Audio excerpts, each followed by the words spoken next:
used. Let's go ahead and get into it. The House rules are in place at the Illinois House of Representatives. The Illinois Senate, they approved their rules earlier last month. They came in and it was unanimous. They had very minor changes. However, the Senate rules still allow for some kind of remote voting, though that has to be agreed with upon by leadership. However, in the Illinois House, they went ahead and stripped the idea of remote voting with COVID-19. So let's go ahead and get into this. And here is State Representative Robin Gable laying out some of the specific particulars that the new set of House rules provide for conduct within the Illinois House. And go. This resolution is our House rules changes. As you know, we need to vote on our House rules before we can conduct business here. There are 6 points. I'm going to go through each of them. The first point talks about a remote participation. It removes remote floor voting. It allows full remote committee and task force participation, including voting on non-session days when the location has sufficient technology to support that. It also allows for remote committee and task force participation on any day for subject matter hearings. Fourth thing is that it allows remote witnesses for committees at the discretion of the committee chair when the location has sufficient technology to support such remote participation.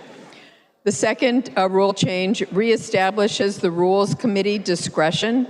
It removes the provision from the 102nd GA rules that required the Rules Committee to automatically discharge all bills during the first year of a GA. This is consistent with the way we've conducted procedures in the House before that. So, again, it goes on to lay out other particular issues, even removing the word COVID and replacing it with pestilence or public danger. But they went on from there to debate the rules. And in particular, you had House Minority Leader Tony McCombie said that, hey, Republicans are ready to govern. They just need to be given the opportunity. And she actually encouraged Republicans to vote no on those rules, though she voted yes on those rules. I had originally thought it was along party lines, but that was not the case. Moving on, you've got some questions that State Representative Adam Niemerg raised of these rules. And when we talked with Adam Niemerg, he kind of reiterated this, but I want to make sure that you hear what he had to say on the House floor about these rules. And he says that it kind of is a throwback to some of the Madigan-era rules that have been in place for a while at the Illinois State House. A lot of this is just going back to business as usual. I mean, there were 19 of you who stood against Mike Madigan and called for change. I expect 19 of you to vote no on this because this goes back to the same Madigan-era politics. And we'll hear more about that so-called 19 that voted against Madigan. One of those stood up on the House floor and addressed the Republicans who brought that up. So we'll get to that in a moment. But other Republicans raising concern about committee fairness. State Representative C.D. Davidsmeyer from Jacksonville, he laid out his concerns about whether or not there's going to be equal time for committee witnesses in Illinois House committees. Another request we had was equal time. So when we're looking at a committee, we wanted to ensure that all of our members of the committee, as well as all the members of the House of Representatives, have the opportunity to truly hear both sides of the issue. One of the recommendations we made was equal time for witnesses. That time can be set by chairman, that time can be set by the speaker, however you decide. We just want to make sure that both sides are heard. Was that included in this? No. In my experience, though, most committees do function like that. I testified when I was a much younger man and was given about a minute when the other side was given about 10. So, and I'll tell you, watching some of these committees as well, even in the recent committees about the gun ban, there were like 5 or 6 different committee hearings, and you had the first like 3 or 4 hearings being dominated by proponents of banning certain types of weapons. I think the first 2 hearings there was barely any opposition offered.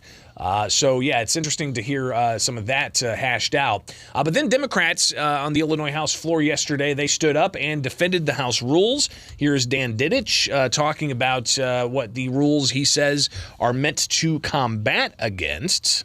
But what we're not going to do is waste the people's time relitigating issues that voters have rejected again and again. If your goal is to strip away fundamental rights like a woman's right to choose, or to make it harder for workers to collectively bargain, or disenfranchise voters and allow insurrectionists to hijack our elections, those aren't the issues we need to spend a lot of time debating. Because the voters who elected this House, they're the same voters who rejected Darren Bailey. They're the same voters who rejected Donald Trump. The voters were unequivocal where they stand on those issues. We'll actually hear that somewhat repeated by Illinois House Speaker Emanuel Chris Welch in moments, but you also had State Representative Bob Morgan address members of the House, and in particular those who brought up the so-called 19 who did not support Madigan back in 2021. Here is Representative Bob Morgan yesterday talking about the House rules. Specifically, I want to point out now as we are in the endemic times, the pandemic of COVID-19 is leaving us and we're returning to normal. It's important that this chamber also returns to normal. So I think it's very important that we go back to in-person voting. I think we all know some of the unintended consequences of having remote voting, so I strongly support that.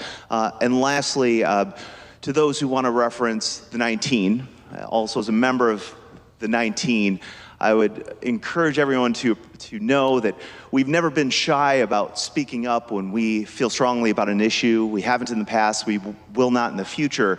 So anybody who wants to invoke the 19, I would encourage you to keep our names out of your mouth. Because when we have something to say, you're going to know about it. I urge a yes vote. So I don't know if that was a throwback to the Chris Rock, Will Smith deal, but keep our names out of your mouth. Then you had the House Speaker, State Representative Emanuel Chris Welch, get up. I'm not going to air this in its entirety because it was more than 3 or 4 or 5 minutes, but here's just some of what the House Speaker had to say yesterday on the House floor right before approving these votes. If it is your goal to simply obstruct or to push an agenda that's been rejected time and time again at the ballot box, we will not waste the people's time. There are 78 of us on this side of the aisle for a reason. The voters have spoken, and we have the right to determine these rules. But we have reached our hand out and said, what are your ideas? And we have worked with you and included your ideas in these rules. Yeah, and he went on to highlight how Republicans did get some of their ideas into the rules, and not all of them, but some of them, and they incorporated some Democrats' ideas into the rules. Not all of them, but some of them. And then he said it's time to get to work. So the House approves the rules, mostly along a party line vote. I did not see that the minority Republican leader, Tony McCombie, ended up voting for the rules, according to the vote tally sheet, but all the other Republicans voted against it. So, yeah, the rules are in place, and they are back in session, both chambers next week, and we'll be there on the ground to cover all of it for you here on Springfield.